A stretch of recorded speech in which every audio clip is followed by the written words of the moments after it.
Baik, Assalamualaikum warahmatullahi wabarakatuh. Salam, Om Swastiastu, Namo Buddhaya, Salam Kebajikan. Horas Bobantah Ganupan. Selamat datang di podcast Sahab KPU Kabupaten Simalungun, suara aspirasi, harapan, dan partisipasi masyarakat. Podcast ini hadir sebagai ruang berbagi informasi, edukasi, dan inspirasi seputar pemilu. Bersama kami, Anda akan mendapatkan penjelasan langsung mengenai tahapan, aturan, dan berbagai hal penting terkait penyelenggaraan pemilu dan pilkada di Kabupaten Simalungun. Bersama saya, Johan Septian Pradana, Ketua KPU Kabupaten Simalungun, akan menemani Anda dalam episode perdana ini dengan tema metode komunikasi efektif untuk peningkatan partisipasi masyarakat dalam pemilu atau pemilihan. Bersama saya di studio telah hadir salah seorang putra Hatano Habunaron Dobona, Ketua KPU Kabupaten Simalungun periode 2018-2023, yang saat ini mengemban amanah sebagai anggota KPU Provinsi Sumatera Utara periode 2023 sampai dengan 2028. Selamat datang kami ucapkan kepada Bapak Raja Ahab Damani. Selamat datang Bang Ketua.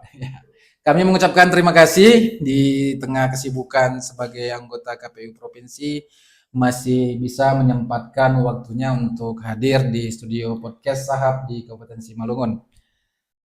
Baik, Pak Rajahab, metode komunikasi efektif untuk meningkatkan partisipasi masyarakat dalam pemilu dan pemilihan. Sebenarnya kenapa Pak Rajahab metode komunikasi yang efektif ini perlu kita lakukan untuk meningkatkan partisipasi masyarakat di pemilu ataupun pilkada?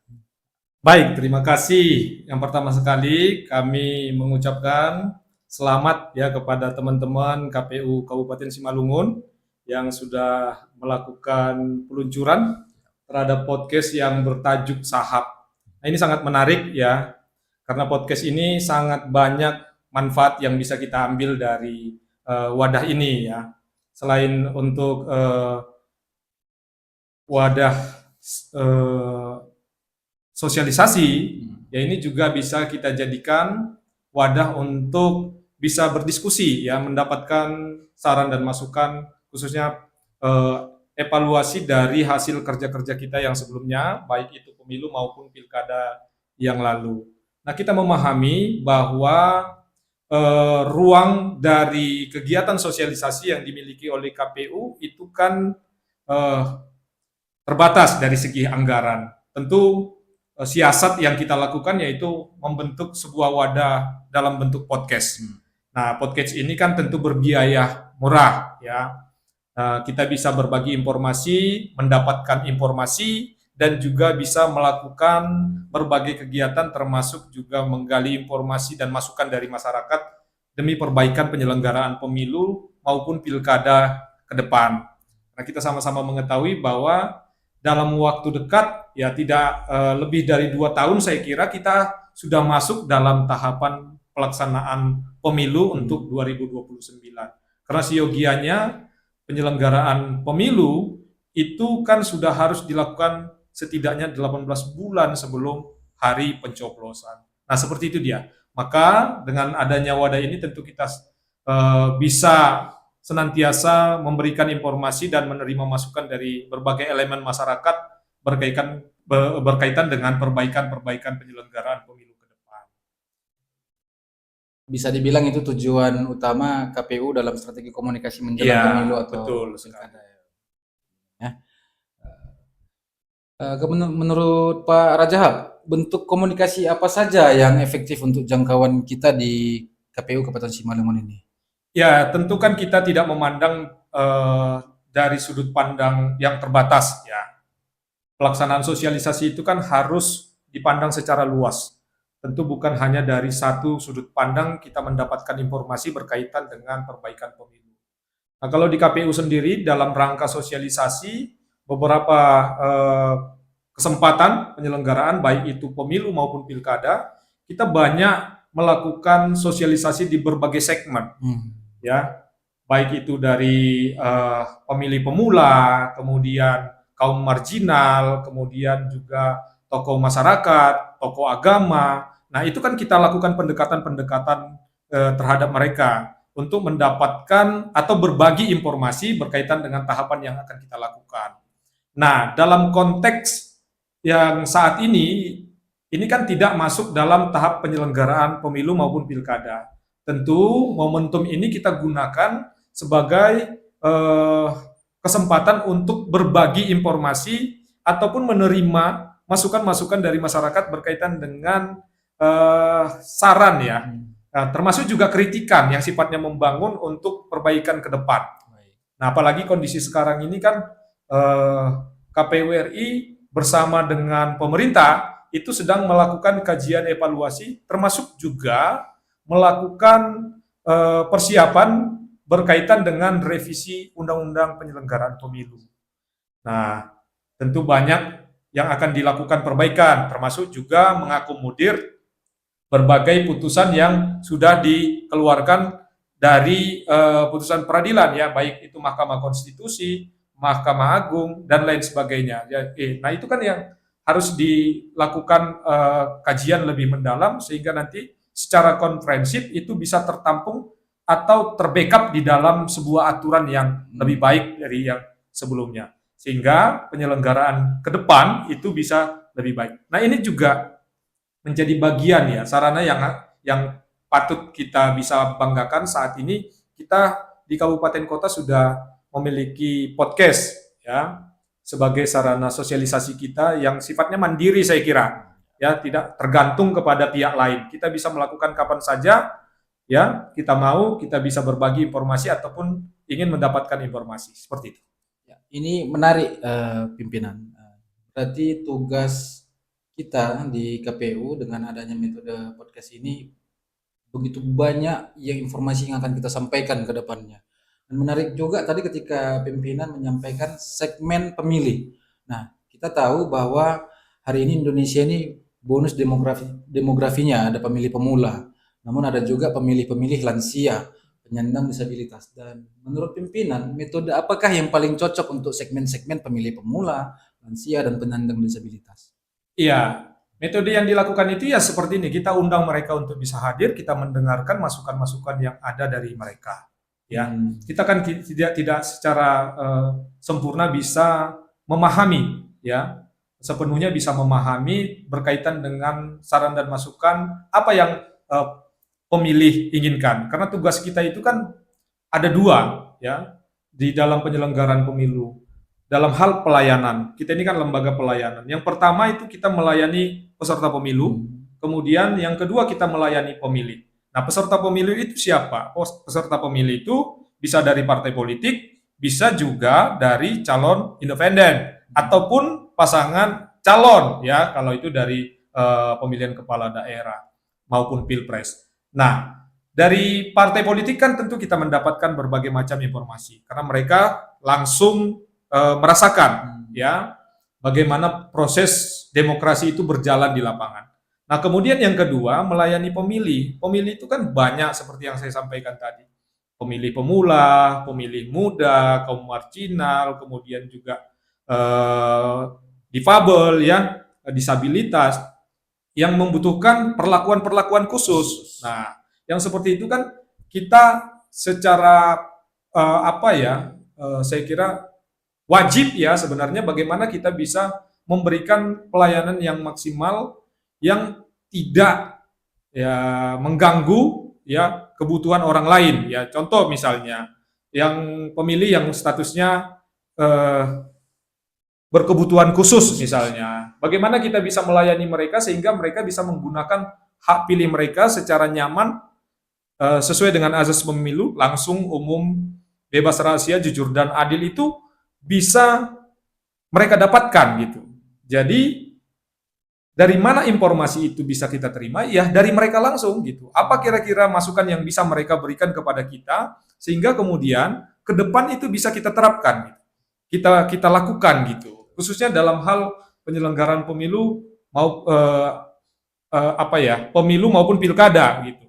Karena memang secara aturan walaupun di dalam undang-undang kita sudah diperintahkan untuk bisa memberikan pelayanan kepada mereka, tapi kan di lapangan kadang tidak sesuai dengan kondisi yang ada gitu. Maka dari masukan, saran langsung dari orang yang mengalami itu, nah kita bisa melakukan perbaikan-perbaikan. Sepanjang itu nantinya tidak tidak melanggar ketentuan peraturan perundang-undangan yang sudah dituangkan atau diundangkan di dalam undang-undang itu. Ya, karena memang di dalam poin undang-undang itu juga kita melaksanakan melaksanakan kegiatan lain yang tidak bertentangan dengan undang-undang, kira-kira gitu. Baik, terima kasih. Sudah cukup jelas penjelasan dari pimpinan. Selanjutnya ini pimpinan, ya dengan kompleksnya tugas kita dan berbagai macam dinamika yang terjadi juga, tentu kita harus memiliki strategi atau teknik komunikasi agar pesan yang kita sampaikan kepada masyarakat luas di Tanah Abang Rondobona ini supaya efektif dan nyampai. Kira-kira ada nggak teknik komunikasi yang pimpinan rekomendasikan kepada kami di Simalungun ini supaya tujuan kita untuk menyampaikan informasi kepada masyarakat secara luas dapat terpenuhi? Ya, sebenarnya teknik komunikasinya itu sih sebenarnya gampang ya. Yang penting kita konsisten dalam hal penyampaian informasi. Kadang kan kalau orang kalau anak Medan itu Senin Kamis gitu. Kalau itu kan nggak berkesinambungan dia. Kalau saran saya ke depan dengan adanya podcast ini, teman-teman harus konsisten untuk menyampaikan informasi berkaitan dengan kepemiluan ya.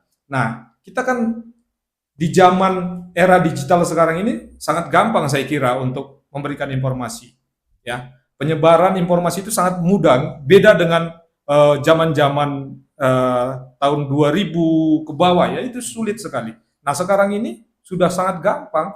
Jadi dengan modal konsisten saya kira kita bisa menyebarluaskan seluruh informasi yang berkaitan dengan kepemiluan. Teman-teman sudah difasilitasi seperti ini. Ya konsisten selalu buat kegiatan yang sifatnya itu memberi dan menerima informasi. Jangan memberi saja, tapi juga wajib untuk bisa menerima informasi gitu. Jadi dengan menerima informasi itu kita kemudian bisa melakukan evaluasi, koreksi terhadap apa yang sudah kita lakukan. Yang baik itu kita pertahankan, kita tingkatkan. Nah, yang kurang baik itulah yang perlu kita perbaiki. Gitu. Kita koreksi, ya kita perbaiki, kita evaluasi. Kemudian nanti kita bisa menciptakan sebuah terobosan atau kebijakan-kebijakan yang sifatnya itu bisa bukan menguntungkan, sebenarnya untuk memperbaiki ya sistem-sistem yang sebelumnya masih keropos gitu. Ya. Sistem yang masih keropos itu ditambal, diperbaiki dengan sistem yang lebih baik. Sehingga partisipasi di Simalungun khususnya ini bisa meningkat. Walaupun sebelumnya kita sudah baik ya, tapi kan masih bisa kita tingkatkan lagi ke area yang lebih baik. Apalagi kondisi Simalungun yang cukup luas, saya kira dengan wadah podcast ini saya kira akan lebih membantu teman-teman KPU Simalungun untuk bisa mensosialisasikan kegiatannya di 32 kecamatan di 413 desa atau nagori yang ada. Ya kalau coba kita bayangkan misalnya 413. Kalau sehari kita jalani satu nagori atau satu desa kan setahun nggak selesai-selesai itu. 2 tahun lebih. Nah, karena setahun itu ada 365 hari. Jadi dengan adanya ini saya kira dalam waktu bersamaan ya, tidak membutuhkan waktu yang cukup lama, teman-teman masyarakat sudah bisa mengetahui informasi apa yang akan dibagikan oleh teman-teman KPU ya melalui podcast yang ada. Yang penting konsisten saja. Itu intinya. Ya, baik, terima kasih pimpinan. Selanjutnya pimpinan, kita tahu selama ini mungkin ke depannya podcast ini bisa berjalan terus bahkan sampai ke tahapan. Dan kita sama-sama tahu ketika masa tahapan pemilih ataupun pemilihan banyak ini hoax dan miskomunikasi yang terjadi di masyarakat. Bagaimana menurut pimpinan atau berikan saran kepada kami KPU menjaga kredibilitas supaya podcast ini menjadi sumber yang bisa dijadikan pegangan oleh masyarakat? Ya, saya kira dengan adanya informasi melalui podcast ini bisa dimanfaatkan ya untuk mengkanter seluruh informasi-informasi yang sifatnya bohong. Ya kita sama tahu lah di eh, kondisi zaman sekarang ini dengan tingginya pengetahuan masyarakat, perkembangan teknologi ini yang luar biasa yang saya kira sulit untuk mengontrol ya. Dengan seperti itu kan kalau misalnya ada pemberitaan yang sifatnya miring, apalagi yang berkaitan dengan penyelenggaraan pemilu, nah inilah momentum di mana teman-teman itu bisa mengkanter ya, menyampaikan bantahan secara resmi melalui podcast. Jadi supaya masyarakat yang ada khususnya di Kabupaten Simalungun ini tidak termakan isu propaganda ya, mendapatkan informasi hoax misalnya. Nah, yang seperti itu. Jadi kalau teman-teman konsisten dengan informasi yang disampaikan, saya kira ini menjawab isu-isu yang berkembang selama ini. Ya, kalau ada misalnya isu yang sifatnya miring atau yang menjelekkan, mendiskreditkan misalnya teman-teman KPU Simalungun dalam hal bekerja, ya inilah wadah yang bisa digunakan secara resmi untuk mengkanter seluruh tuduhan-tuduhan yang berkembang di masyarakat. Ya, jadi teman-teman sudah sangat positif saya kira dengan adanya podcast ini, ya untuk bisa memberikan informasi secara terang benderang kepada seluruh masyarakat yang ada di Kabupaten Simalungun. Makin menarik pimpinan karena memang tugas kita tidak hanya mensosialisasikan tapi juga mengklarifikasi dan memberikan informasi terhadap apa-apa yang menjadi respon masyarakat. Tentu ini kita juga seperti saran pimpinan sampaikan tadi, narasumber yang dijadikan adalah orang-orang yang memiliki kredibilitas dan sumber utama. Selanjutnya pimpinan, mungkin ini sudah di penghujung pertanyaan. Bagaimana strategi kami dalam melibatkan pemuda dan organisasi masyarakat agar kampanye demokrasi berjalan secara organik? Ya, teman-teman juga harus membuat jadwal yang baku ya berkaitan dengan kegiatan di podcast. Tentu harus ada schedule-nya ya. Yang penting ada schedule-nya kemudian itu konsisten dilaksanakan. Jadi dari segala elemen sebenarnya bisa diundang, termasuk juga melibatkan peserta pemilu ya. Jadi peserta pemilu itu juga bisa dilibatkan di dalam podcast ini. Tapi jangan ada ketimpangan gitu. Jadi harus ada rasa keadilan yang sama gitu untuk memperlakukan. Kalau si A dikatakan katakanlah diundang, yang B juga harus diundang, yang C juga harus diundang gitu. Jadi ada kesamaan gitu. Jangan nanti seolah-olah itu terkesan menonjolkan satu pihak saja gitu. Nah, yang seperti itu. Kemudian yang kedua, pemilih ini kan banyak ya. Jadi kalau pemilih kan tidak boleh dipandang secara sempit. Kalau memandang pemilih itu harus secara luas. Siapa pemilih itu? Pemilih adalah yang sudah berusia 17 tahun atau lebih atau sudah menikah kan gitu. Nah, yang seperti itu banyak ya, kaum pemula, pemilih pemula ya, pemilih muda misalnya, itu diundang. Nah, dengan melibatkan mereka secara secara langsung dalam hal berkaitan dengan kepedulian demokrasi, saya kira ini sifatnya positif karena mereka itu kan apalagi sekarang ini apa namanya generasi Z ya. Nah, itu kan Gen Z itu kan dia mahir terhadap perkembangan teknologi sekarang ini. Jadi dengan dilibatkan mereka akan berbesar hati. Dengan berbesar hati sudah dilibatkan mereka akan secara aktif untuk mempublish atau mensosialisasikan kegiatan pemilu. Nah, yang seperti itu ya teman-teman nanti bisa melakukan langkah-langkah seperti buat kerjasama misalnya secara kelembagaan dengan dinas pendidikan misalnya pemerintah kabupaten. Jadi nanti dinas pemerintah kabupaten itu, dinas pendidikannya itu bisa merekomendasikan siapa-siapa sekolah yang kemudian bisa nanti dihadirkan di podcast KPU Simalungun untuk memberikan masukan terhadap perkembangan demokrasi khususnya pemilu dan pilkada yang akan datang. Jadi yang seperti itu dengan aktif melibatkan berbagai elemen termasuk yang muda-muda tadi itu sangat positif dia. Jadi tidak lagi kita hadir ke mereka secara terus-menerus, tapi kita bisa sekali-kali itu menghadirkan mereka ke tempat kita, kira-kira gitu. Nah, seperti itulah. Karena kita juga kan punya yang namanya RPP, ya kan? Rumah pemilu. Jadi kita punya wadah itu, kita bisa mengundang mereka untuk hadir ke situ, untuk bisa memberikan informasi-informasi yang berkaitan dengan kepemiluan. Jadi banyak sih sebenarnya berkaitan dengan ini. Dan sekali lagi saya sampaikan sebenarnya ini sangat membantu tugas-tugas kita dalam hal sosialisasi penyelenggaraan, baik itu pada saat, kemudian di pasca penyelenggaraan pemilu maupun pilkada yang sudah kita lakukan. Ya, yang seperti itu bisa dilakukan oleh teman-teman semua. Ya, baik. Terima kasih Bapak Raja Habdamani atas obrolan hangat, walaupun singkat, namun ini penuh makna dan ini menginspirasi.